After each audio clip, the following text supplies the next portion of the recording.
o que Deus pensa a respeito de você, o que Deus tem para a sua vida, o que Deus quer fazer na sua vida, e não o que os outros pensam.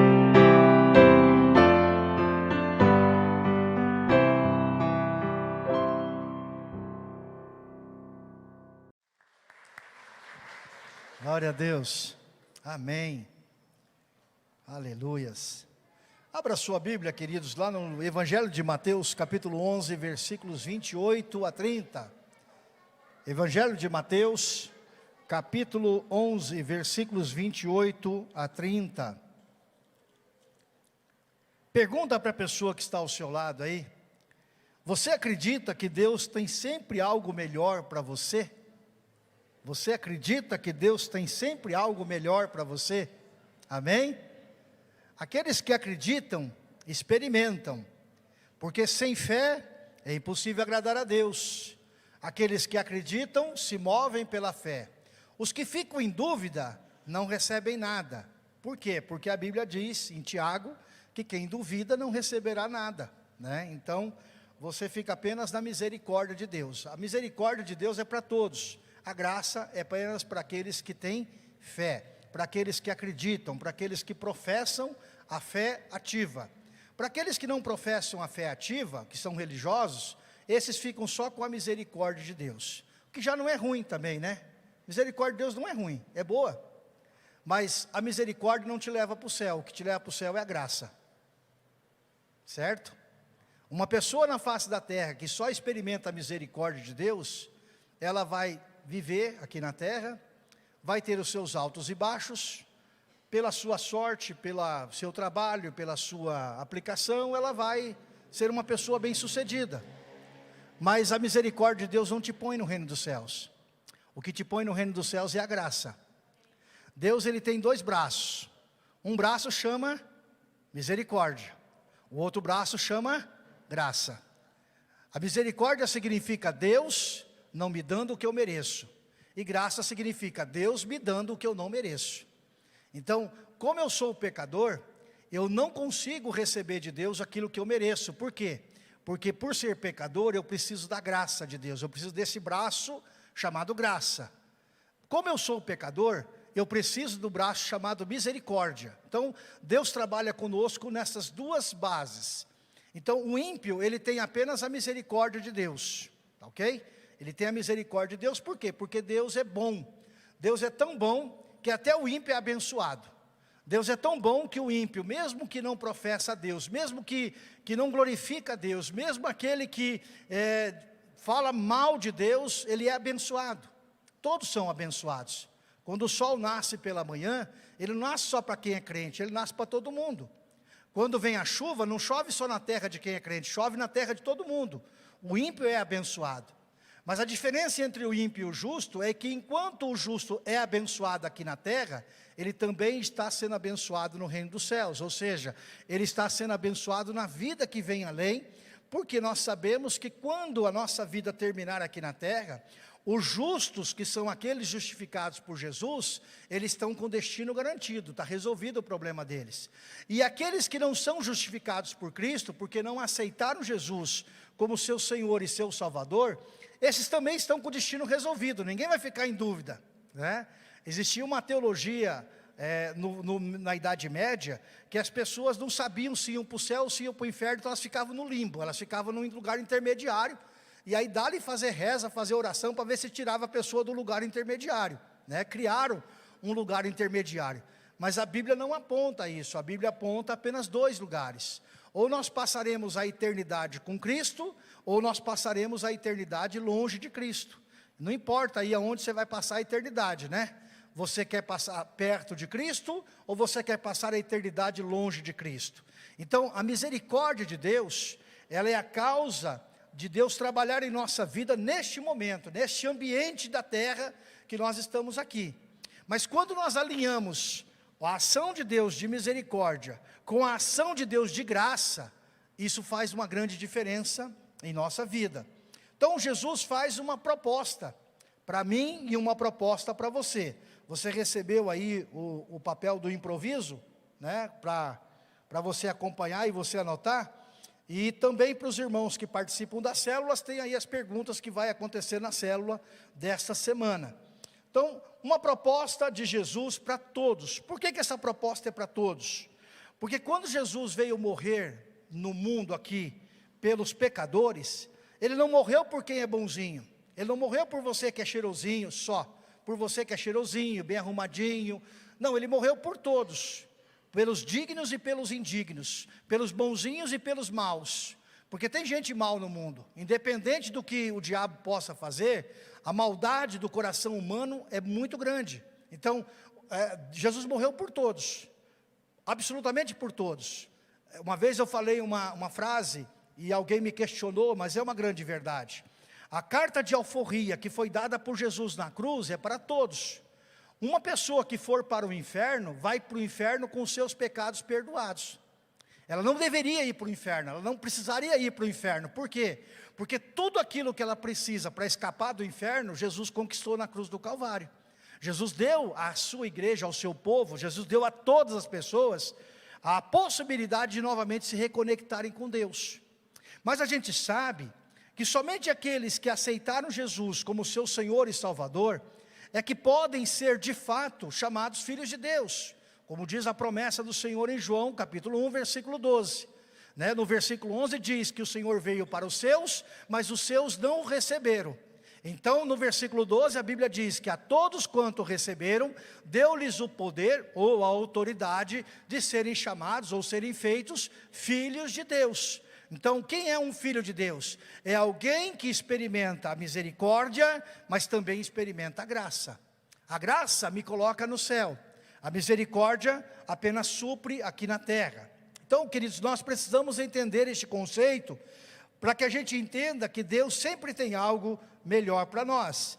Então, o que Jesus diz aqui em Mateus, no capítulo 11, versículos 28 a 30? Ele faz um convite, uma proposta a mim e a você. E a proposta é muito simples e clara. Eu creio que até uma criança de 7 anos de idade consegue entender a proposta de Jesus. Não tem segredo. Não existe aqui, aliás, na Bíblia, a gente fala assim, mas a Bíblia tem um monte de coisa que é enigmática, que é segredo. Não, não tem nada segredo. Tudo é simples. É tão simples que a ponto de uma criança ter capacidade de entender. Quer ver uma promessa simples? É essa, olha, venham a mim, todos que estão cansados e sobrecarregados. Então, a primeira proposta de Jesus, o convite de Jesus, é para todos. Quem é que está cansado e sobrecarregado? Todos nós que vivemos neste mundo, de alguma forma nós vivemos cansados e sobrecarregados. Por quê? Porque nós, como seres humanos, nós nos preocupamos com aquilo que vai além da nossa capacidade de realizar. Nós temos a capacidade, o ser humano tem a capacidade de sofrer problemas que ainda não existiram. Você nunca vai encontrar um cachorro deprimido porque ele não sabe o dia de amanhã. Você nunca vai encontrar um cachorro deprimido ou um animal qualquer. Você pode até encontrar um animal chateado porque o dono dele morreu, perdeu, aí o cachorro vai no cemitério, fica lá umas 2, 3 semanas em cima do túmulo da pessoa, a gente viu isso na pandemia, né? O cachorro era tão apegado ao dono que o dono foi para a UTI e o cachorro ia para o hospital todo dia. A gente viu isso na pandemia. Mas isso é uma característica do animal que tem uma sensação, uma coisa que está ali. Mas nós não, nós nos preocupamos com coisas que nós não temos controle. Nós somos uma raça, nós somos um povo, nós somos uma feitura que, embora projetada por Deus para descansar nele, nós temos dificuldade de nos lançar no descanso do Senhor. E por conta disso, a gente sofre dos males, sofre da ansiedade, a gente sofre do passado, a gente sofre de uma série de coisas que nós não precisaríamos sofrer. Então Jesus faz uma proposta para todos. Todos nós, de alguma forma, somos sobrecarregados, todos nós, de alguma forma, somos cansados. Aliás, alguns são tão cansados que não tem nem força para levantar da cama de manhã. Alguns são tão cansados, alguns são tão sobrecarregados, que eles acabam, muitas vezes, não vivendo aquilo que Deus tem para eles. Então Jesus faz uma proposta para todos, para mim e para você. E a proposta de Jesus é bem interessante. Ele diz assim: tomem sobre vocês o meu jugo e aprendam de mim. tomem sobre vocês o meu jugo. O que Jesus está dizendo? Jesus está dizendo e convidando a mim e a você, não é para colocar sobre nós mais um peso, mais um fardo. Porque a palavra jugo não tem a ver com um fardo em si.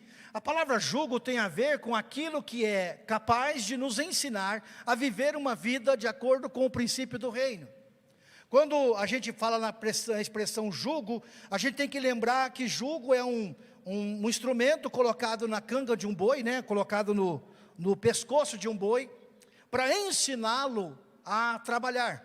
Então o que você faz? Você pega um boi velho e põe junto com um boi novo, e aí o boi novo vai aprender com o boi velho, porque o jugo, a canga, ela faz essa possibilidade de aprendizagem. O que Jesus está dizendo para mim? Está dizendo para mim que se eu não for um crente, um cristão ensinável, eu não consigo lidar com esse jugo. Quando o animal é colocado debaixo de um jugo, e este animal ele não consegue aprender, quem está cuidando do animal é obrigado a usar a vara, é obrigado a usar o esporão, para poder fazer o animal entrar na linha, né? E há um princípio interessante sobre o jugo, não é o tema da mensagem, mas eu vou falar. A Bíblia não recomenda que você use jugo com um animal desigual, né? Ou seja, você não põe um boi e um burro para fazer a mesma coisa, debaixo da mesma canga, debaixo do mesmo jugo, porque não vai dar certo. Isso está falando a respeito de casamento. Um casamento onde uma mulher cristã, casou com um homem que não é cristão, tem tudo para ser um problema. Por quê? Porque o jugo é desigual. Ou seja, é uma espécie diferente da outra tentando fazer a mesma coisa, não vai dar certo. Um homem cristão e uma mulher que não é cristã, vai dar problema porque o jugo é desigual. Então na nossa vida nós precisamos nos preocupar com essa questão do jugo que vem sobre nós, né? E o melhor jugo sobre nós, não é o jugo da família, não é o jugo da sociedade, não é o jugo do ensino, não é o jugo da pós-modernidade. O melhor jugo para cada um de nós ainda continua sendo o jugo de Jesus. Por quê? Porque o jugo de Jesus nos permite viver de fato um discipulado, viver a vida cristã, não como alguém que faz religiosamente, mas como alguém que é ensinável pelo Senhor, para poder fazer aquilo que Deus espera dele. Portanto, queridos, a palavra do Senhor fala a respeito desta necessidade.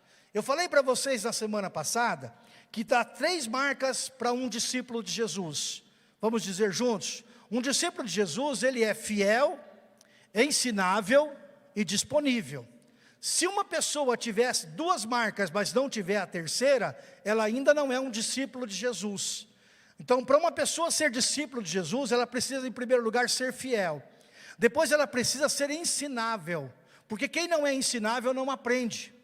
A pessoa que não é ensinável, ela vai tropeçar, ela vai dar com o burro nas águas, ela vai bater o nariz na parede, vai dar murro em ponta de faca, e ela não se deixa ensinar, porque ela não aprende. Ela não aprende com os erros dela, não aprende com os erros dos outros. Então a pessoa que não é ensinável tem um problema muito sério. Então no mundo espiritual, Deus espera que sejamos fiéis, sejamos ensináveis, mas também que nós sejamos disponíveis. Quem são os disponíveis? São aqueles que Deus pode usar. Deus nunca usará uma pessoa que não seja disponível para Ele. Deus não vai forçar a entrada no seu coração. A gente cantou agora há pouco essa música assim, pode entrar na minha casa, a casa está pronta, já coloquei a veste branca, ou seja, eu estou preparado para que o Senhor possa entrar, o Senhor possa arrumar a disposição, fazer como o Senhor quiser, para que a minha casa seja abençoada, para que a minha vida seja abençoada. Então Deus, Ele nunca vai ocupar a vida de uma pessoa violentamente, nunca vai fazer aquilo que o diabo faz. O diabo entra para possuir, o diabo entra para tirar o domínio, o diabo entra para escravizar, mas Deus nos dá liberdade e nos pede a oportunidade de entrar na nossa casa, para que Ele nos ensine, para que Ele trabalhe a partir disso na nossa vida. Então a proposta de Jesus para nós, nunca é uma proposta impositiva, é sempre um convite pelo qual eu posso recusar. Antes, quando eu estava debaixo do tacão do diabo, quando eu era escravo de Satanás, quando eu não conhecia Jesus, eu era escravo. E por ser escravo, eu não podia dizer não para o meu Senhor. Mas uma vez que Cristo morreu na cruz do Calvário, e eu entendi que Ele morreu na cruz do Calvário, e aceitei Jesus como meu Senhor e Salvador, eu me torno uma pessoa livre. E por que eu me torno livre? Eu me torno livre para poder prestar um serviço, um sacrifício, um louvor e uma adoração livre para o Senhor. Deus não quer receber de nenhum de nós nenhuma adoração forçada. Se você vier fazer alguma coisa forçada para Deus, Deus não receberá. Deus só recebe a oferta de quem dá a oferta generosamente de coração. Se você algum dia deu alguma oferta e você fez por obrigação, porque a câmera está filmando, porque eu estou olhando, por isso ou por aquilo, você não vai ser abençoado pela oferta que você deu. Por quê? Porque você não fez de coração. Então, no mundo espiritual, nós precisamos entender esse conceito que a gente trabalhou a semana passada, de rendição, olhando para compromisso total, como um ato voluntário em que nos entregamos para o Senhor. Se eu não for capaz de me entregar voluntariamente para o Senhor, de renunciar àquilo que talvez para a minha carne, para a minha mente, para o meu coração seja aparentemente bom, eu não consigo experimentar tudo aquilo que Deus tem para mim. Então Jesus faz uma proposta: tome sobre vocês o meu jugo e aprendam de mim. Qual é o princípio, qual é a origem do aprendizado? Qual é a matriz do aprendizado? É Cristo. O trabalhar de Jesus na minha vida e na sua vida é para que Cristo seja formado em nós, para que Cristo seja, para que nós possamos expressar exatamente o que é Cristo. Aliás, essa é a origem do termo cristão. Toda vez que você ouvir a palavra cristão, no grego a ideia de cristão é pequenos cristos. Nós somos pequenos cristos. Então nós somos chamados a parecer-se cada dia mais com Cristo. E o trabalhar da santificação na nossa vida, que é Deus que prepara isso ao longo da nossa caminhada, é para que nós, no final, sejamos exatamente como Cristo é. Então aprendam de mim. Por quê? E aí Jesus vai dizer, por que você deve aprender dele? Por que você tem que aprender de Jesus? Ele vai dizer o seguinte, ó, pois eu sou o quê? Que ele diz aí? Manso e humilde. Já parou para pensar o que é ser uma pessoa mansa? O que é uma pessoa mansa? Ah, pastor, não quero ser manso. Não, manso todo mundo passa por cima dele. Esse negócio de ser manso aí é esquisito, esse negócio aí. Mas mansidão não tem a ver com ser um banana. Aliás, um dos sucessos editoriais do Brasil dos últimos anos é o Diário de um Banana. Porque um banana precisa ler sobre o que é ser um banana. Então as pessoas compram de monte isso. Você vai na feira, é verdade, é que a gente não frequenta esse ambiente, né, Nice? Mas você vai na feira, por exemplo, lá na feira da Expo de livros, lá na Bienal, tem 6, 7 editoras vendendo o Diário de um Banana. Eles pagam uma fortuna para ter o direito autoral para publicar o Diário de um Banana.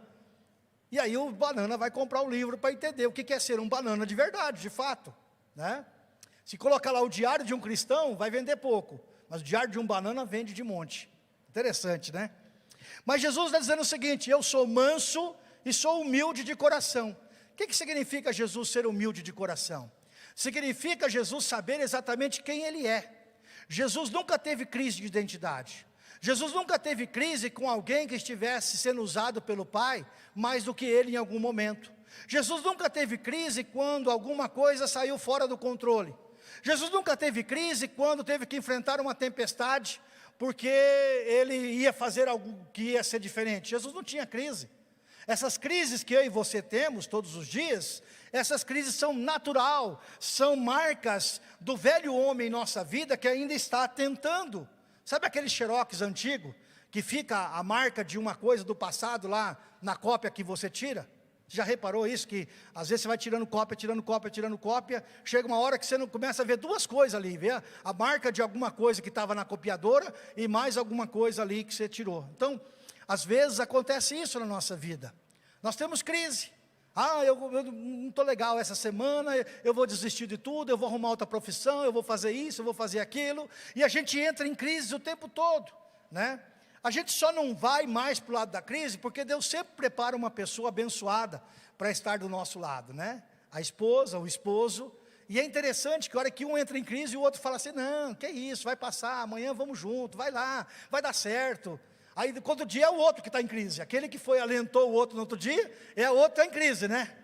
Ai, não aguento mais, não sei o que eu vou fazer. Aí você fala a mesma coisa, vamos lá, vai dar certo, Deus está no controle, Deus está no comando, né? Você fala a mesma coisa para o outro.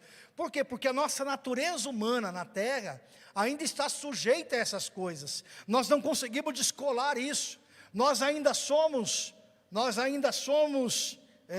um espírito dentro de um corpo. Nós ainda somos um espírito dentro de um corpo. E este corpo tem uma mente. Este corpo tem uma mente, e essa mente ainda não se converteu, e ela não vai se converter nunca, né? Essa mente que a gente pode traduzir isso como vontade, emoção e sentido, ela nunca vai se converter. A nossa mente humana, ela é produto da estrutura humana que Deus criou em nós. Deus criou uma estrutura humana para que a gente pudesse ter contato e sensibilidade com tudo aquilo que nos rodeia. Se Deus tivesse criado a gente sem mente, a gente ia ser um robô programado para sorrir. Então agora todo mundo sorrindo, todo mundo chorando, ia ser assim. A vida cristã, ou a vida das pessoas ia ser assim.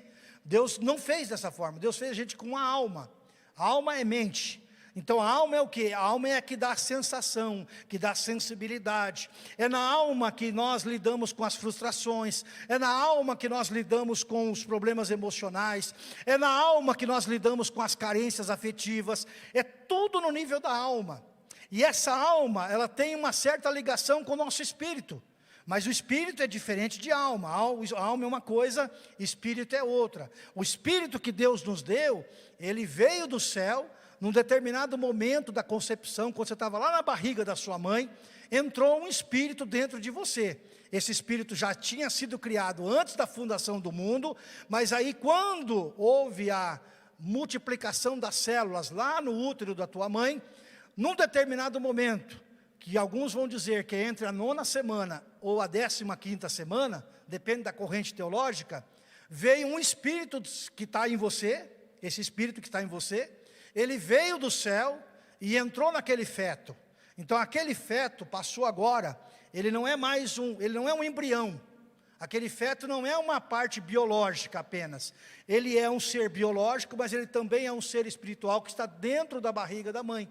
Essa é uma das razões pelas quais a igreja é contra o aborto, né? Porque aquele feto que está na barriga da mãe, embora não seja ainda uma personalidade jurídica, porque só vai ser quando nascer, mas ele já é uma personalidade do mundo espiritual, ou seja, ele é uma pessoa espiritual que está sendo formado em humano. Então muita gente tem dúvida, perguntar o seguinte, o que a gente é afinal de contas? Nós somos uma pessoa tendo uma experiência espiritual?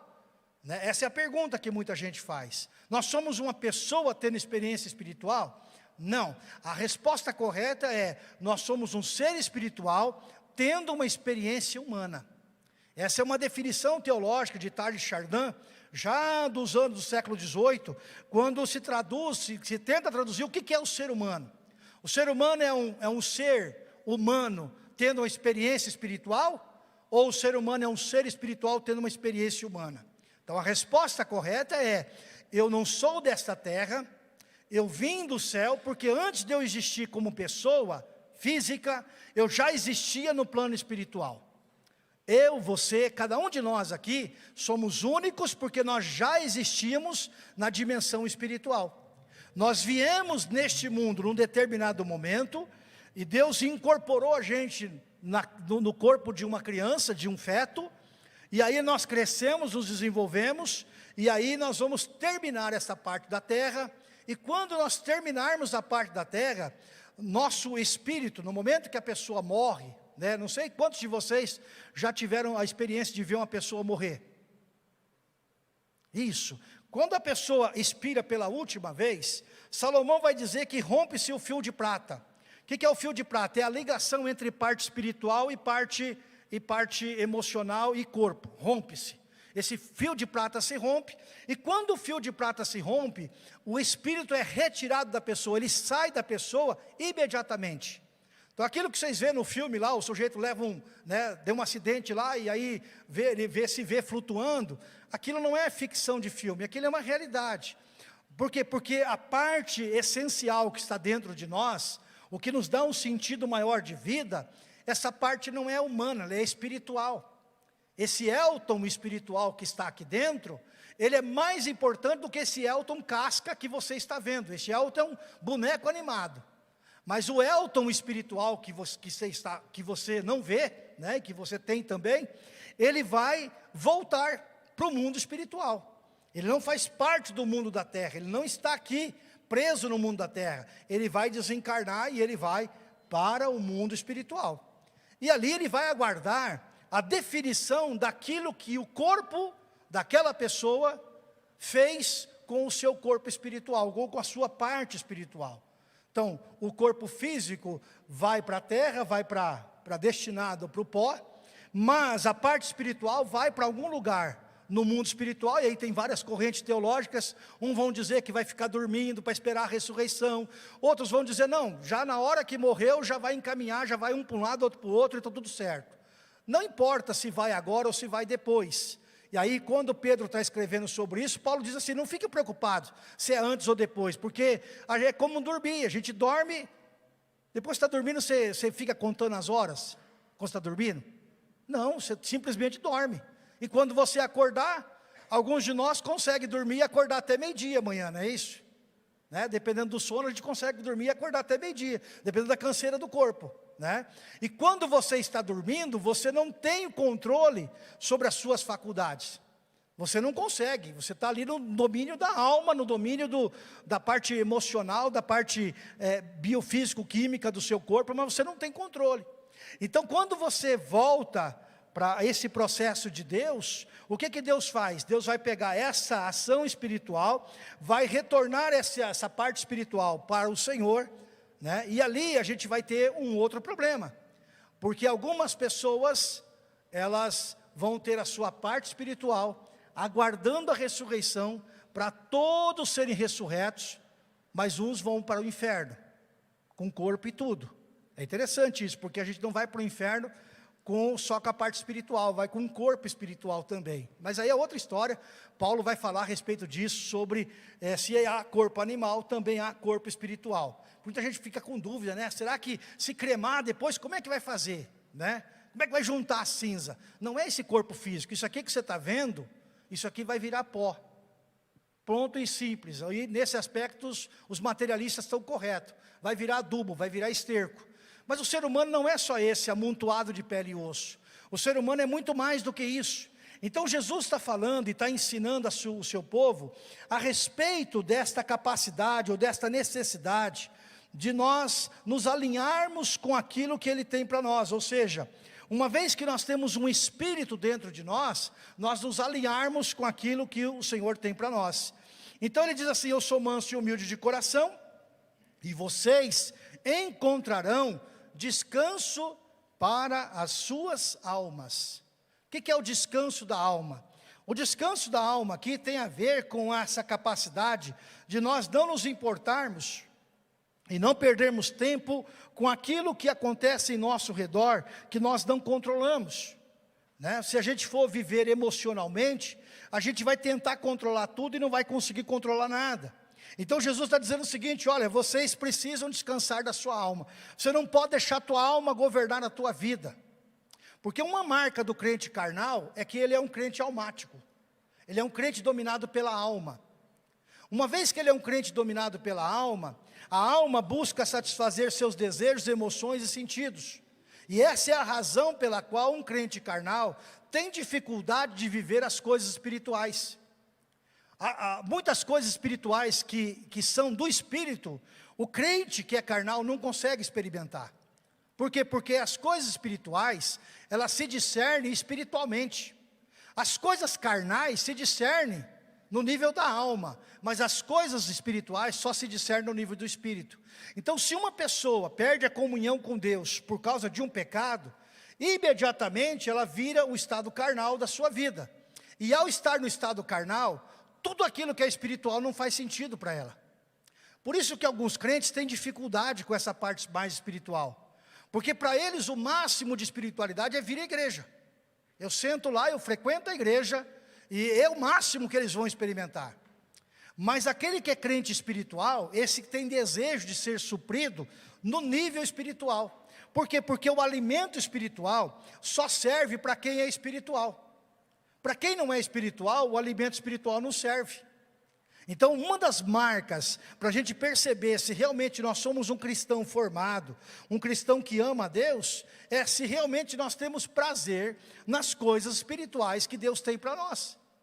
Isso não quer dizer que anula os prazeres que nós temos como pessoa, né? O prazer de uma boa comida, o prazer de uma boa conversa, o prazer de comprar uma roupa. Isso não anula os demais prazeres, mas alinha os prazeres humanos à prioridade do prazer maior, que é de Deus.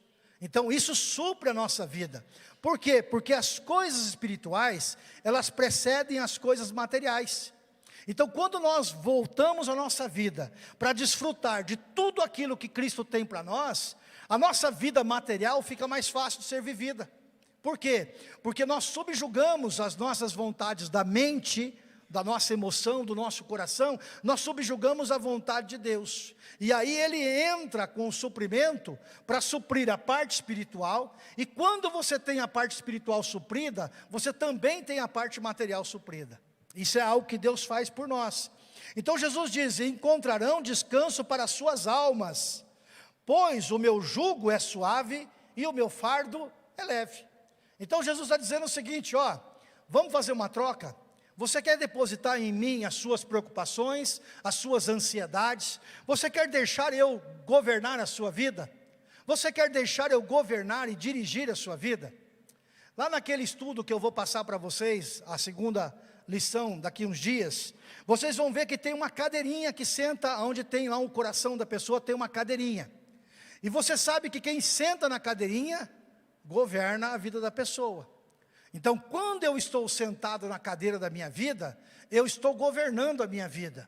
E o meu governo sempre vai trazer, ou só vai trazer, mais preocupação, mais angústia, mais decepções, mais erros e mais falhas. Então eu preciso permitir que Jesus, eu preciso sair da cadeirinha, ir para o meu lugar ao lado da boleia, e deixar que Jesus sente na cadeirinha do meu coração, e Ele conduza a minha vida. E isso não é algo que Jesus vai fazer à força. Isso é algo que eu vou ter que sair da cadeirinha, do lugar que eu quero dominar, para que eu vá para o lugar que Deus tem para mim, e eu possa pedir que o Senhor venha governar a minha vida, venha dirigir a minha vida. Então Jesus, Ele diz para mim e para você, que o fardo dele, o jugo é suave, ou seja, Ele não vai ensinar os trancos e barrancos não, Ele vai ensinar de uma forma educada, com uma voz amorosa, Ele vai dar oportunidade, Ele não vai falar para você assim, seu burro, fez errado de novo, sua anta, não aprende nunca. Ele não vai falar isso para você, Ele vai falar, ô querido, vamos mais uma vez. Você vai ouvir aquela voz gostosa, dizendo para você, você errou, mas faz parte, todo mundo erra, mas vamos de novo, vamos lá, vamos recomeçar. Você vai ouvir sempre isso, porque Jesus, Ele é extremamente gentil, Jesus, Ele é extremamente diplomático, Jesus, Ele é extremamente simpático. Simpático aqui não tem a ver que Ele é risonho, tem a ver que Ele entende aquilo que você sente. Ele vai trabalhar com você. Uma das coisas que eu mais gosto do trabalhar de Deus, é que Deus não trabalha comigo na base de quem Ele é, mas trabalha comigo na base de quem eu sou. O que significa isso? Que quando Deus dá a prova para eu responder, Ele não dá a prova como seria a prova para um PhD que terminou o pós-graduado, lá o pós-doutorado. Não, Ele dá a prova para quem é um ignorante igual eu, que não sabe nem escrever o português direito. Ele vai dar a prova certinho para mim. Mas para Raquel, que é mais espiritual, que é mais vivida, Ele vai dar uma prova diferente. Para você, Ele vai dar uma prova diferente. Ele dá uma prova diferente para cada um de nós. Por quê? Porque a prova não é conforme o outro é, não é conforme ele é, mas é conforme você é. É conforme você está. Então, de acordo com a caminhada que você vai caminhando com Deus, a prova vem na medida certa, e a prova sempre tem uma finalidade. Qual que é a finalidade da prova de Jesus? Te aprovar. É simples.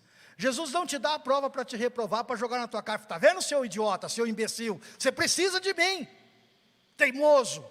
Não, Ele não faz isso. Ele dá a prova que eu consigo fazer, para que quando eu termine a prova, eu possa ser aprovado, e passar para o próximo nível, avançar para as coisas que estão adiante de mim. É assim que Jesus trabalha conosco. Tem crente, irmão, que ele tem medo de passar por prova. E tem crente que não sai da prova. Já reparou que tem crente que não sai da prova? Como é que você está, irmão? Estou na prova. Como é que você está, irmão? Estou na prova. Sabe por que você está na prova? Porque você não aprendeu ainda. A hora que você aprender, você sai da prova. Tá bom? Então, quando você aprende, você sai da prova. Se você não aprende, você permanece na prova. E Jesus, ele é tremendo. Pedro diz que um dia pode ser igual a 1000 anos para Deus. Então Deus não tem pressa nenhuma para te tirar da prova. Se for preciso ficar 10 anos, você vai ficar 10 anos na prova. Se for preciso 20 anos, você vai ficar 20 anos na prova. E Deus vai ficar de boa. Está tudo certo para Deus. Não tem problema nenhum, Ele não entra em crise por isso não. Você vai ficar na prova. Até o dia que você passar pela prova. O dia que você passar pela prova, vai ter festa no céu, você vai ter uma alegria muito grande, porque as coisas parecem que assim, sabe quando a prova termina? Parece que tudo muda assim, muda o cenário inteiro. Deus te tira de um lugar, Deus te faz isso, Deus abre a porta, Deus faz não sei o que lá. Quando a prova termina, parece que é um rebuliço na vida da gente, né? Mas aí vem a próxima prova. A próxima prova é sempre maior do que a prova anterior. Tá bom? Por quê? Porque Deus está aperfeiçoando você. E para aperfeiçoar você, Ele te põe na prova. Ele te aperta, Ele te espreme, né, com carinho, com amor, mas Ele aperta e espreme, né? Ele vai trabalhando com você, vai trabalhando comigo na prova. Então por isso o jugo de Jesus é suave. É suave por quê? Porque não é de sopetão, né? Não é assim, eu acordei hoje, eu estou irado, então a prova vai ser desse jeito. Aí eu acordei hoje, eu estou muito alegre, então a prova vai ser mais fácil. Não, não é a emoção de Deus que determina a prova. O que determina a prova é o que Deus colocou no seu coração e onde Deus espera que você chegue. Se Deus te deu algo a mais talento, mais graça, se Deus te dá uma responsabilidade maior, a prova vai ser maior também, natural. Você concorda comigo? Uma pessoa que vai falar, Senhor, eu só quero ser um crente, sou batizado, quero ser um crente, vou ficar sentado ali no banquinho, eu só quero ir para o céu, está tudo certo. E você é fiel com Deus, você vai viver a vidinha ali, certinho, todo mês, toda aquela coisa, vai honra, vai viver a vida normal. Daqui 40 anos, 30 anos, vem o dia da tua morte, você vai para o céu, está tudo certo, está resolvido o problema. Está tudo certo. Deus não vai falar assim, nossa, por que você enterrou o talento? Por que você não deixou-se ser usado? Deus não vai entrar em crise por isso. Não vai. Deus não vai. Deus levanta outro para fazer aquilo que tem que ser feito. A missão, eu quero que você compreenda uma coisa. A missão não depende de mim, a missão depende de Deus. Eu posso estar debaixo da missão de Deus, mas eu posso sair debaixo da missão de Deus. Ok? Se eu quiser falar, não, Senhor, eu vou parar por aqui, não quero mais saber de negócio de pastorear, não quero mais saber, vou trabalhar em outra profissão, vou trabalhar em outra coisa, Deus vai dizer, beleza, querido, vai lá, vai, tudo bem, está tudo certo, né? Você acha que Deus vai falar assim, não, sem você o mundo acaba, a igreja fecha. Você acha que a igreja vai fechar, irmãos? Alguém aqui acredita que se eu deixar de ser pastor da igreja, a igreja fecha? Não, Deus vai levantar outro. É simples, Deus levanta outro. Está tudo certo.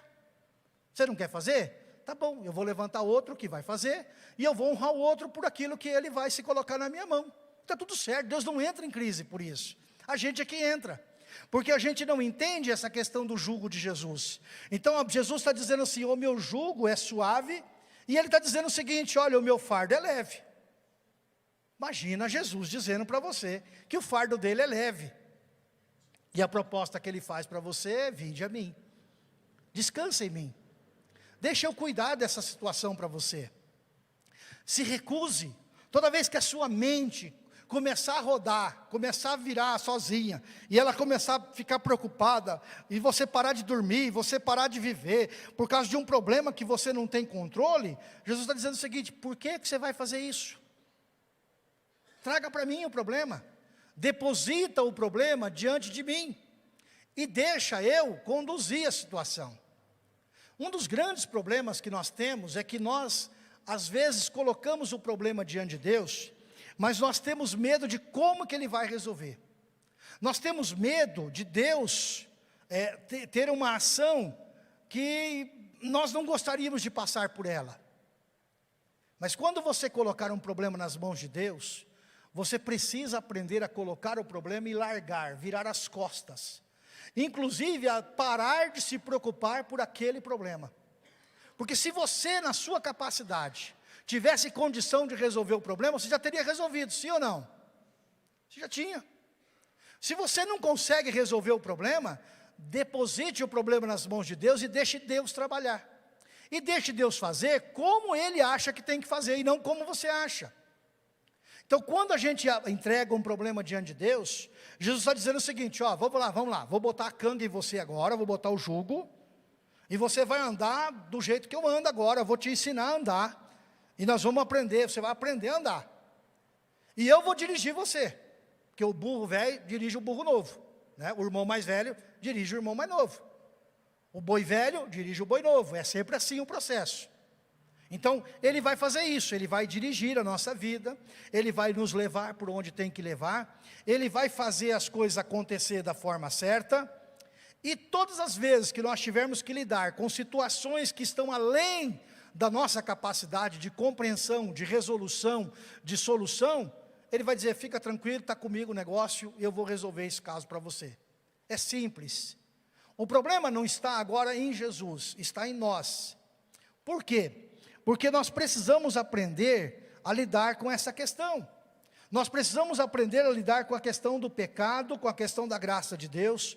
Então aí no seu formulário tem lá um link lá embaixo, para você acessar esse site, e lá tem o esboço completo da mensagem, que eu coloquei um quadro lá dentro do link, que fala sobre a mensagem da graça de Deus. É um esboço da exposição de Romanos de 1 a 11, que fala do problema do homem e da solução de Deus. Então, não vou abordar isso agora, porque não daria tempo para abordar isso. Você entra no site lá, lê a matéria, lê o esboço da pregação e você vai compreender isso. Então, qual é o segredo para a gente viver este princípio que Jesus quer nos ensinar? Qual é o segredo para que a gente permita que a gente receba o jugo de Jesus e o fardo de Jesus e as coisas funcionem em nossa vida? O segredo é Romanos 12:1, que diz, portanto, irmãos, rogo-lhes pelas misericórdias de Deus, que se ofereçam em sacrifício vivo, santo e agradável a Deus, este é o culto racional de vocês. Então, para nós vivermos este princípio de Romanos 12:1, nós falamos a semana passada que o termo rendição é um termo um tanto quanto negativo, ele é muito ruim. Mas o termo que pode ser trocado e que expressa a mesma coisa e tem um sentido melhor, chama-se compromisso total. Então, para viver uma vida de compromisso total, você precisa de 3 coisas. Primeiro, você precisa entender que Deus valoriza a fé.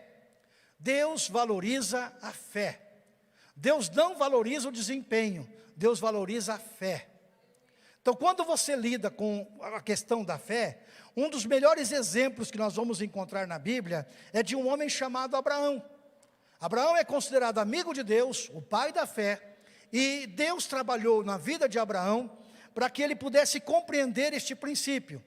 Então, Deus fez Abraão esperar um determinado número de anos, para que Deus pudesse realizar a promessa de um filho na vida dele, e aí Deus realiza essa promessa. A Bíblia diz que quando Isaac tinha mais ou menos uma certa idade, Deus pede Isaac para Abraão. Então, Deus um dia aparece de manhã para Abraão e diz, Abraão, não sei se é de manhã, sei lá que hora que foi, Deus aparece lá para Abraão e diz, Abraão, eu quero que você me entregue o seu único filho. Eu quero que você entregue, olha a palavra que Jesus diz, a palavra que Deus diz lá, eu quero que você me dê, eu quero que você me entregue. Deus não está dizendo assim, eu estou exigindo isso de você, ou você faz ou você morre, não, eu quero que você me dê. Então, Deus fala para Abraão que era para levar Isaac até um determinado lugar, um monte, e naquele monte então era para sacrificar Isaac.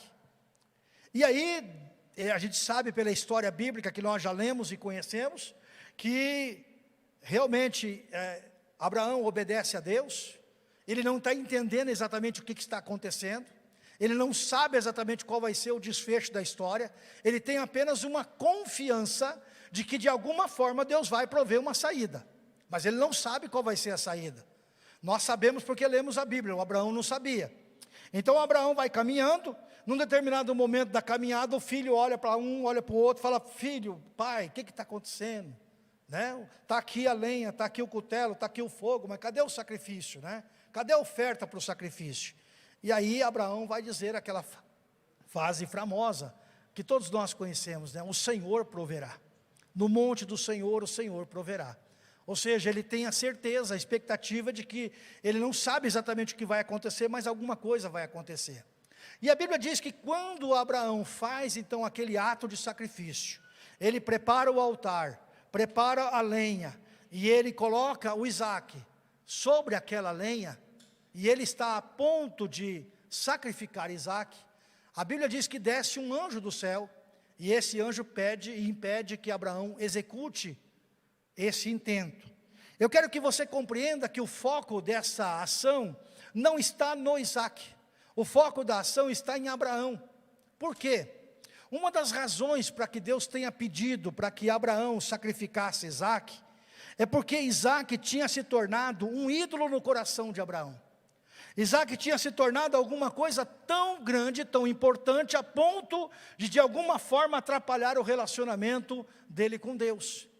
Então, tudo aquilo que de alguma forma atrapalha o meu relacionamento com Deus, num determinado momento da minha caminhada, Deus vai exigir, ou Deus vai pedir que aquilo seja renunciado, que aquilo seja colocado sobre o altar. É isso que significa o texto de Romanos 12:1, quando ele nos convida a sermos esta oferta no altar, o sacrifício vivo.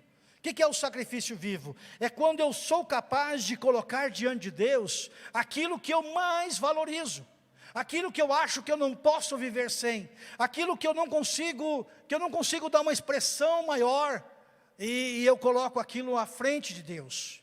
Então, esses processos precisam ser trabalhados, e Deus então valoriza a fé. Então Deus está trabalhando no meu e no seu coração, para tirar de dentro do meu e do seu coração os ídolos que nós colocamos lá.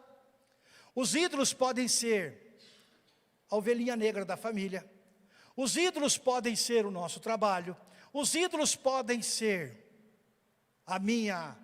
o meu curso superior, os ídolos podem ser aquilo que eu admiro, que é mais importante de pensamento na minha mente, na minha vida. Tudo aquilo que nós valorizamos mais do que a Deus, se torna um ídolo em nossa vida. E pela fé, nós precisamos nos posicionar.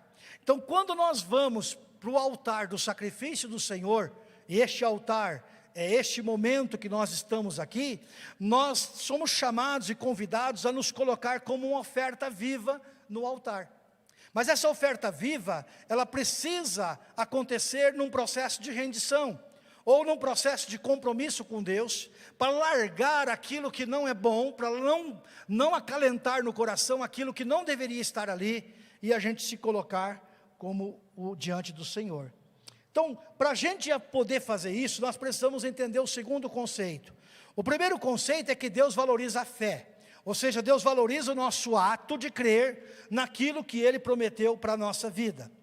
A segunda atitude, para um compromisso total, é você compreender um conceito fundamental sobre Deus, que a misericórdia prevalece sobre o juízo. Se você não entender que a misericórdia prevalece sobre o juízo, você vai ficar com a ideia errada de um Deus que é um justo juiz, mas que não tem misericórdia. E quando você lida com um Deus que é só juiz, mas não tem misericórdia, você começa a ter medo de Deus. E aí você começa a fazer coisas para Deus baseado no medo e não no amor. Então você precisa entender que quando você se aproximar de Deus, Ele não vai te queimar por causa do seu pecado, por causa de algo que você possa ter feito, por causa de algo que não está ainda alinhado com Deus. Ele não vai te queimar, Ele não vai te destruir. Mas a misericórdia de Deus, ela vai ser usada para que você possa ser abençoado naquele momento, e você possa ser curado, cuidado, restaurado pelo Senhor. Deus é misericórdia, irmãos. Deus é misericordioso. Deus tem uma misericórdia tão grande que até o Elias ficava irritado com Deus. Até Jeremias ficava irritado com Deus. O Jonas vai dizer: bem que eu falei para o Senhor que eu não devia vir para esse povo aqui, porque o Senhor é uma manteiga derretida. O Senhor não pode ver uma pessoa chorar, que o Senhor muda tudo. Toda vez que nós nos colocamos no altar do Senhor, que nós nos entregamos para Deus, que nós choramos as nossas pitangas diante de Deus, você nunca vai ouvir Deus batendo na tua cabeça assim, falando: ei, vê se aprende aí, ô trem doido. Não, a misericórdia de Deus é tão grande neste momento, que Ele vai te amar, Ele vai te aceitar, Ele vai mudar o destino, Ele vai dar uma chance, Ele vai fazer algo novo na sua vida. Deus não vai te matar, Ele não quer te matar. Ele quer você vivo, para você poder louvar e adorar a Ele para toda a eternidade. Ele ama tanto você, que Ele enviou o seu Filho para morrer no seu lugar, para morrer para que você pudesse ter vida e vida em abundância. E Ele ama isso, Ele ama você, quantas e quantas e quantas vezes for necessário, Ele vai mudar planos, Ele vai mudar projetos, para que você possa ter acesso à salvação. Eu acho interessante na história de Acabe, que Acabe é um rei terrível, é um dos piores reis que Israel teve. Aí Deus fala: vai lá, manda falar para ele que ele vai morrer. Aí o profeta vai lá e fala para ele que ele vai morrer. Aí daqui a pouco Deus chama o profeta e fala assim: olha lá, você viu que o Acabe está chorando? O Acabe tirou as roupas reais, botou o pano seco, o pano de saco. Ele está se humilhando, ele está orando, está buscando a minha face. Você reparou que ele está fazendo isso? Ó, vamos fazer o seguinte: fala para ele que não vai ser nos dias dele não, vai ser depois. Eu vou mudar o veredito aqui. Deus, Ele é tão sensível, Deus é extremamente sensível, que quando nós somos capazes de nos colocar diante dEle, e entender que a misericórdia prevalece sobre o juízo, Ele muda o destino, Ele muda a realidade, Ele transforma as coisas em nossa vida. Você quer ver um outro exemplo? Ezequias. Deus fala para Isaías: vai lá, fala com Ezequias, fala para ele que eu vou passar régua nele, para ele botar a casa em ordem, porque ele vai morrer. E o profeta vai. Aí o profeta chega lá, fala tudo certinho como Deus falou, vira as costas e vai embora, porque o profeta de verdade não fala, e digo mais, né? Porque o profeta falso diz assim: e digo mais. Quando diz mais, pode saber que não é Deus que está falando. O que Deus está falando é só aquilo. Então você vai lá, entrega só aquilo, vira as costas e vai embora. E é interessante que quando Isaías entrega a profecia, entrega a palavra, e está saindo do palácio, o que está acontecendo dentro do palácio? Nós sabemos a história. O Ezequias, que não era nenhum exemplo, Ezequias não era um exemplo de crente não, irmãos. Ele não era assim, nada excepcional, era um sujeito comum, temia Deus, mas era um sujeito comum.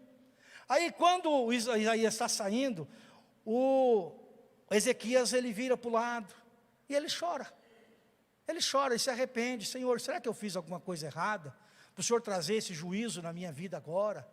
Eu estou tão novo ainda, Senhor, olha, minha mulher está bonita, tem tanta coisa para a gente desfrutar pela frente, o reino está bem, tem prosperidade, Senhor, lembra de alguma coisa que eu possa ter feito? Será que tem alguma coisa que o Senhor pode fazer? E chora. E aí Deus pega e fala para o profeta: vai lá e volta. Se fosse talvez eu, numa fase mais antiga minha, falar: Deus, o Senhor está brincando comigo, né? Se o Senhor mandou eu aqui para falar uma coisa para ele, depois o Senhor vai mandar desdizer, né? Mas não, o profeta obedece, é Deus, não é problema, não é do profeta, é Deus. E aí o profeta vai lá e diz assim: ó, Deus ouviu a sua oração, e Ele está acrescentando mais 15 anos de vida para você. E o Ezequias não é um exemplo excepcional. É uma pessoa comum, como eu e você, com as suas dores, com os seus problemas, com as suas lamentações, com as suas dificuldades. Isaías é uma pessoa vivendo a sua vida, mas temente ao Senhor. Então ele entendia esse princípio. Qual é o princípio? A misericórdia.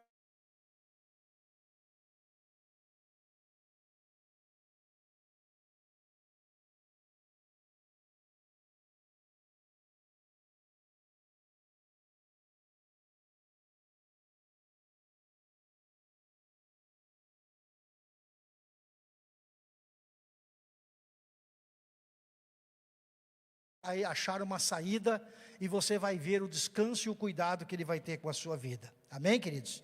Lembra que as misericórdias do Senhor são a causa de não sermos consumidas, e elas não têm fim, elas se renovam a cada manhã. Terceiro e último princípio: para viver um compromisso total com Deus, o adore em espírito e em verdade. Sabe por que nós estamos aqui na terra, irmãos? E sabe para que nós vamos para o céu? Você não vai para o céu porque Deus precisa de um pedreiro lá. Você não vai para o céu porque Deus precisa de um pedagogo. Você não vai para o céu porque Deus precisa de alguém para vender terreno no céu. Você não vai para o céu porque alguém precisa lá para fazer coxinha. Tudo que você faz aqui não tem nenhum sentido lá no céu. Você não faz nada para ir para o céu por causa disso. Então, você não vai para o céu para lá. A única finalidade de você ir para o céu é para adorar eternamente o Senhor. Glória a Deus. Se você tem dificuldade de adorar a Deus aqui, eu não sei o que você vai fazer na eternidade. Você vai pirar. Porque você vai fazer culto 24 horas por dia. Não sei como é que vai ser, mas a Bíblia diz que vai ter culto. Vai ter culto. E vamos cultuar a Deus, vamos glorificar a Deus. Não sei. Vai ser difícil para alguns. Imagina, o dia inteiro cantando. Meu Deus, não aguento mais essa música. Né? Não aguento mais, não aguento mais. De novo, a eternidade. Adorando ao Senhor, adorando ao Senhor. Então, quando nós somos chamados a cultuar a Deus, e eu quero que você compreenda o que é cultuar. Cultuar é dar honra a uma divindade. Não existe culto sem honra. Não existe culto sem honra. Todo culto pressupõe uma honra. Se você não honra a Deus, você não cultua a Deus. Quando você está cultuando a Deus aqui, você não pode estar aqui e a sua cabeça ser como o crente girafa. O que é o crente girafa? O corpo está dentro da igreja e a cabeça está lá fora, né? Esse é o crente girafa. Você não pode ser assim. Você não pode estar aqui diante de Deus e preocupado com as contas que você tem que pagar durante a semana. Ah, meu Deus, o pastor está falando, mas eu estou lembrando aqui, eu tenho um monte de conta para pagar essa semana, não posso isso, não posso aquilo. Não, não é isso. Cultuar ao Senhor significa ter um conjunto de atitudes e ritos pelos quais eu o adoro. É um conjunto de atitudes e ritos. O que são atitudes? Atitudes. As mãos levantadas, joelhos dobrados, corações compungidos, corações quebrantados. Isso faz parte do culto a Deus. Se a pessoa vem na igreja, o coração não é quebrantado, a pessoa não se expressa, a pessoa, como é que ela está cultuando? Nós temos um problema sério com essa questão do culto racional, porque os batistas, principalmente, vão entender, batistas e presbiterianos são mais ou menos assim, eles entendem que o culto racional é aquele culto que você não pode expressar expressão de emoção, não pode ter emoção, não pode deixar a emoção dominar. Então é todo mundo muito sério, todo mundo com cara de crente, você entra na igreja, a igreja está quietinha, quietinha assim, parece que se passar uma mosca voando, você ouve a mosca voando, porque o culto tem que ser racional. Aí vai para o outro lado, para o extremo, o culto tem que ser emocional, aí é tudo emocional. Aí eu senti, eu não senti, eu só vale o que eu senti. Uma das marcas do culto emocional é a sensação. O que eu senti é que determina o que foi o culto. E isso é um grande problema, porque o culto emocional, você pode sentir no nível da alma. Por exemplo, quando você lê a respeito do que a alma humana é capaz de fazer, e aí, para entender isso, leia a quarta dimensão do Atmani, você vai entender como é que muitas coisas que é feita no mundo espiritual, aqui na terra, não necessariamente vem do Espírito de Deus.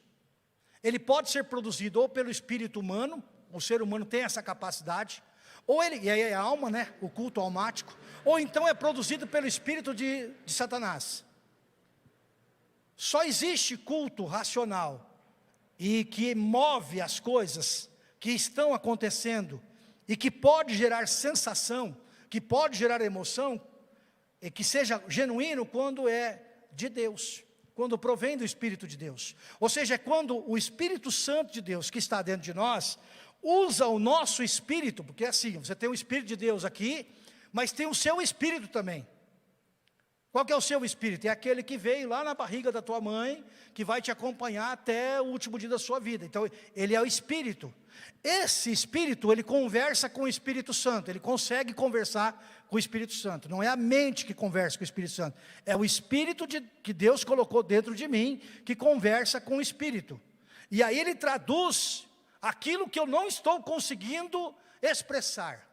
Por isso que Paulo vai dizer em Romanos que nós não sabemos orar como convém, mas o Espírito de Deus, que está dentro de nós, ele ouve isso tudo e ele traduz para Deus, ele é o protocolo de comunicação, para traduzir para Deus aquilo que nós estamos sentindo.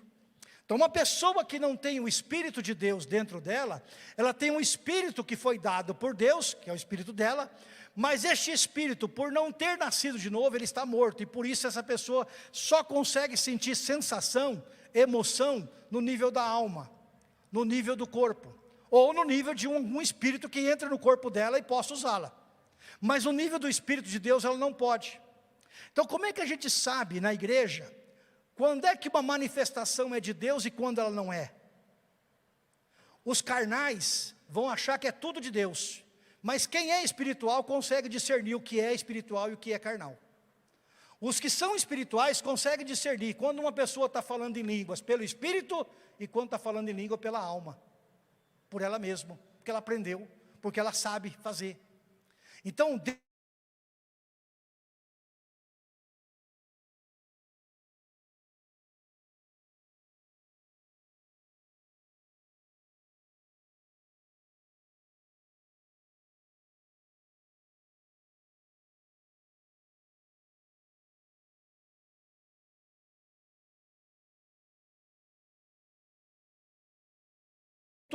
racional.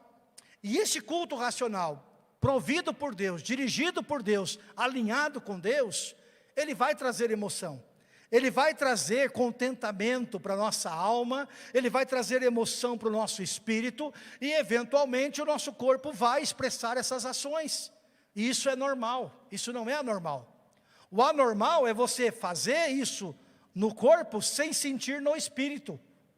Isso é anormal. Mas você sentir no espírito e sentir no corpo é normal. Então, está resolvido esse problema, né? Então, nós precisamos aprender. Por que esses irmãos pensam que o culto racional tem que ser aquele quietinho, onde as pessoas não manifestam? Porque eles acham que os dons de manifestação do Espírito Santo de Deus ficaram restritos lá no dia de Pentecoste. Eles acham isso. São os cessacionistas. Os nossos irmãos batistas gerais, os nossos irmãos presbiterianos são cessacionistas. Eles não acreditam que o Espírito Santo de Deus se move ou faça as mesmas coisas que fizeram no tempo passado. É simples, eles não acreditam. Se você não acredita, como é que você vai viver uma coisa que você não acredita? Não pode, você não consegue. Por isso que você não faz, porque você não acredita.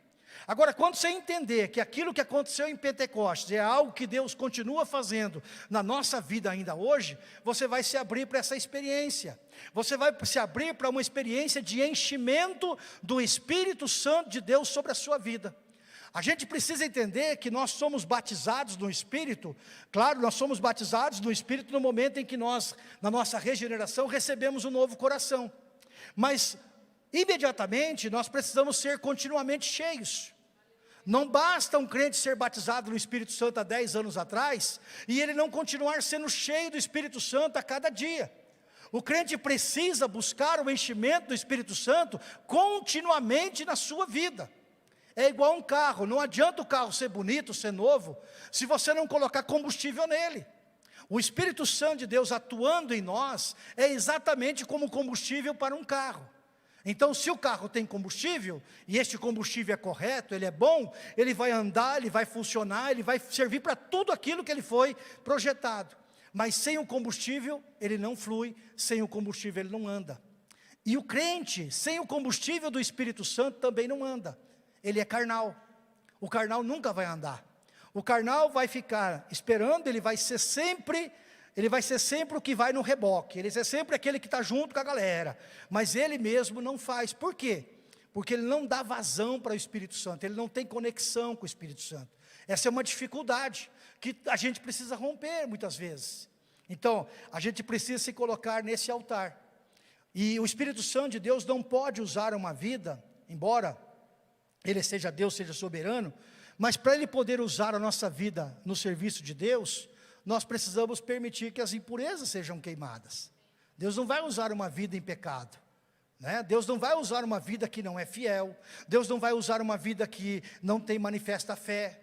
Deus não vai usar uma vida que não aprende sobre o princípio da misericórdia. Deus não vai usar uma vida que não está alinhado com Ele. Aí você fala assim, mas pastor, e se eu quiser fazer, eu vou fazer? Vai na força da carne. Vai na força da carne, beleza. Na força da carne você faz. Não tem problema nenhum. O problema é que você tem que botar cada vez mais força. Tem que fazer mais estratégia, mais isso, mais aquilo, para você poder fazer acontecer. Agora, se você descansar em Deus, você diz, ó Deus, o problema não é meu, o problema é do Senhor, resolva o problema e está tudo certo. Acabou a crise. Então, queridos, esse é algo que Deus está convidando a minha vida e a sua vida neste tempo, neste momento, para que nós possamos aprender a nos colocarmos diante do altar do Senhor para adorá-lo, para viver aquilo que Ele tem para nós, para dizer para Deus, tudo que eu sou e tudo que eu tenho pertence ao Senhor, eu te amo, ó Senhor. Você já falou para Jesus que você ama Jesus? Você sabia que tem marido que nunca falou para a mulher que ama ela? Tem marido que só falou que ama no dia que casou, na frente do juiz para cumprir o protocolo. Mas nunca falou mais para a mulher que ama. É sério. É sério. Tem mulher que nunca falou para o marido que ama. Meu amor. Às vezes a gente chama o marido de meu velho, minha encrenca. Não é isso? Tem muitos maridos que chegam assim lá no trabalho e falam, minha encrenca lá já me ligou, minha encrenca já não sei o quê. Já reparou como tem gente assim? Minha encrenca. E a gente precisa, irmãos, a mesma dificuldade que a gente tem às vezes para honrar a esposa, o esposo, às vezes é a mesma dificuldade que a gente tem para honrar a Deus, sabia? Se você tem dificuldade no seu casamento, grande parte dessas coisas é porque você também pode ter dificuldade de honrar a Deus. Se você não consegue falar para uma pessoa, meu amor, que você está vendo ali, que você tenha emoção, intimidade, relacionamento, imagina para um Deus que você não vê. Mas Deus quer que você possa abrir essa mente, Deus quer que você possa abrir esse coração, e Deus quer que você possa experimentar, quem sabe nessa semana, um tempo com Deus, onde você não vai pedir absolutamente nada, mas você vai fechar os seus olhos, você vai sentar num lugar, e você vai passar um tempo adorando a Deus, não por aquilo que Ele te deu, ou por aquilo que Ele pode te dar, mas por aquilo que Ele é.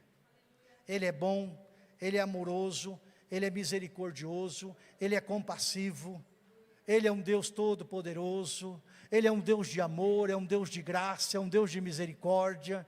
Eu quero estimular você nessa semana, a passar alguns momentos com Deus, e começar a falar para Ele, Senhor, eu quero te louvar pela minha salvação, quero te louvar pelo seu trabalhar na minha vida, eu quero te louvar pela, sei lá, qualquer coisa que você queira louvar a Deus, por algo que você está vivendo, por este momento que está vivendo na sua vida. Talvez você possa aprender ainda, como diz o texto lá de Abacuque, que nós ministramos na escola bíblica domingo passado. Quem sabe, talvez você esteja passando por uma luta tão grande, aí você possa começar a adorar a Deus, porque embora não haja figos na figueira, não haja animal no estábulo, não haja isso, não haja aquilo, todavia, me alegrarei no Senhor. Sabe, queridos, o que Deus mais espera de mim e de você, não é uma lista preparada com pedidos, um checklist, embora de vez em quando a gente tem que fazer um checklist, né? Eu tenho vários checklists prontos para Deus lá, em cada área, em cada coisa, tem um monte de checklist, só que o checklist só vai funcionar depois que a adoração sobe. O checklist só funciona no desespero. Se Deus vê você lá no desespero, Ele vai socorrer, Ele vai te resolver, vai entrar em providência.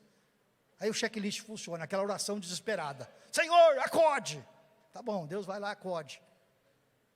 Mas Deus não quer isso, Ele quer ouvir você dizer papai. Você consegue orar falando papai? Paizinho querido. Como Jesus dizia, Abba Pai. E a expressão Abba Pai é paizinho querido. Paizinho querido. O Velho Testamento deixou uma imagem impregnada em nós de um Deus bravo, de um Deus terrível, de um Deus que era extremamente justo. Mas o Novo Testamento nos revela quem é o Pai. Esse Pai compassivo, maravilhoso. E esse mesmo Deus que convida você para se aproximar dele. Este mesmo Deus que diz, olha, A melhor oferta que eu posso receber não é um animal queimado sobre o altar, é a sua vida rendida a mim, é a sua vida compromissada comigo. A melhor oferta que eu posso receber é um lugar no seu coração. É isso que anseia o coração de Deus. E aí, querido, quando você se entrega no altar do Senhor, não tem nada que Deus não possa fazer por você. Deus não é movido pelas necessidades que nós temos. O que move a mão de Deus não são as nossas necessidades. Isso Deus preparou o mundo com a sua estrutura de suprimento para poder suprir a nossa vida. O que move a mão de Deus sobre nós é a nossa adoração, é o nosso reconhecimento de quem Ele é. E eu quero estimular você nessa semana a um momento íntimo de comunhão com o Senhor. Quero estimular você. Falei para a Nícia essa semana, vamos fazer 3 dias de jejum. Vamos pegar essa semana, tirar 3 dias para a gente jejuar, para a gente, em vez de ficar preocupado com comida, vamos fazer um tempão bem gostoso de oração. É diferente, é diferente. E Ele te convida. E eu quero orar com você nessa noite. Quem sabe você está passando por uma luta, você está sobrecarregado, quem sabe você se sente oprimido por alguma circunstância, e Deus quer que você deixe isso sobre o altar hoje.